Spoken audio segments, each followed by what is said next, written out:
کل قیامت کے دن ایک عورت 4 مردوں کو جہنم میں لے جائے گی۔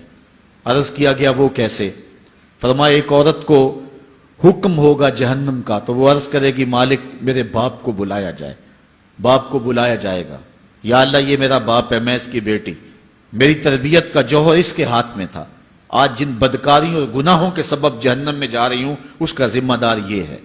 وہ باپ جس نے اپنے بیٹی کو سب کچھ دیا، اپنی اولاد کی تعلیم کے لیے اپنے پلاٹ بیچ دیے، جائیدادیں فروخت کر دی، نہیں دیا تو دین نہیں دیا، کل قیامت کے دن وہ اللہ کے حضور کیا جواب دے گا؟ ارشاد ہوگا اسے بھی پکڑو، اس کے باپ کو بھی پکڑو، جہنم میں لے جاؤ۔ عرض کرے گی نہیں مالک میرے بھائی کو بلایا جائے۔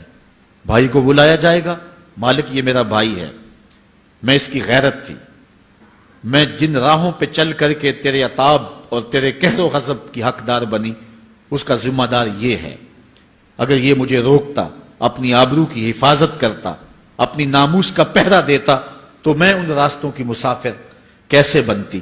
میری خرابی کا ذمہ دار یہ ہے۔ اب وہ بھائی کیا جواب دے گا جو چوکوں اور موڑوں پہ کھڑا ہو کے آنے اور جانے والی بہنوں اور بیٹیوں کو دیکھتا ہے اور یہ سمجھتا ہے کہ میری بہنیں اور میری بیٹیاں گھر میں محفوظ ہیں؟ وہ قیامت کے دن کیا جواب دے گا؟ ارشاد ہوگا اسے بھی پکڑو، اس کے باپ کو بھی پکڑو، بھائی کو بھی پکڑو، جہنم میں لے جاؤ۔ عرض کرے گی نہیں مالک میرے شوہر کو بھی بلایا جائے۔ بلایا جائے گا، مالک یہ میرا شوہر ہے اور میں اس کی بیوی، میری تربیت کا جوہر ماں باپ کے بعد اس کے ہاتھ میں تھا اور اس کے پاس طلاق کی دھمکی ایسی چیز تھی، مجھے جو چاہتا منواتا اور جس انداز میں ڈھالنا چاہتا مجھے ڈھال لیتا، لیکن اس نے مجھے کبھی راہ حق کی طرف نہیں بلایا تھا۔ وہ شوہر کیا جواب دے گا جو خود اپنے دوستوں کو چائے پہ بلا کے اور اپنی بیوی کو سامنے برہنہ منہ بٹھا کے بعد میں اس کے حسن کی داد مانگتا ہو، بتاؤ بھابی کیسی ہے؟ تو وہ کیا جواب دے گا قیامت کے دن؟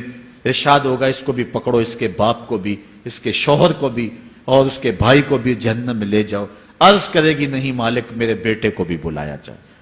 بیٹے کو بلایا جائے گا، مالک یہ میرا بیٹا ہے، میں اس کی ماں ہوں، میرے سینے میں اس کے لیے تڑپتی ہوئی ممتا تو نے رکھی تھی، یہ روٹھ جاتا تو زندگی اجاڑ ہو جاتی، جو بھی چاہتا ضد کر کے منوا لیتا، مجھے کسی کے گھر کے برتن بھی مانجنے پڑے تو میں نے اس سے بھی گریز نہیں کیا، اس کی ہر فرمائش کو پورا کیا، اپنا زیور بیچ کے اس کی تعلیم مکمل کروائی۔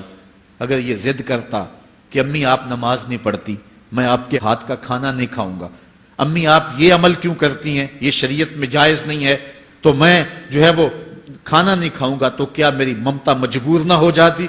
اس نے ساری زندگی کیا مجھے اس کے بارے میں کوئی کہا تھا، نیکی کی طرف بلایا تھا، بدی سے روکا تھا؟ جس بیٹے نے اپنی ماں سے ہر ضد پوری کروائی ہو تو اس نے صرف دین کے بارے میں کوئی ضد نہیں کی ہے، تو وہ کل قیامت کے دن کیا جواب ہوگا؟ ارشاد ہوگا اسے بھی پکڑو، اس کے باپ کو بھی پکڑو، اس کے خاوند کو بھی پکڑو، بھائی کو بھی پکڑو، بیٹے کو بھی پکڑو اور 5 کو گھسیٹ کے جہنم میں لے جاؤ۔ فرمایا ایک عورت 4 مردوں کو قیامت کے دن جہنم میں لے جائے گی۔ اس لیے میں اور آپ آج دیکھ لیں کہ ہمارا آخرت کا معاملہ کیا ہونے والا ہے اور ہم نے اس دنیا کے اندر کس طرح اپنی حفاظت کرنی۔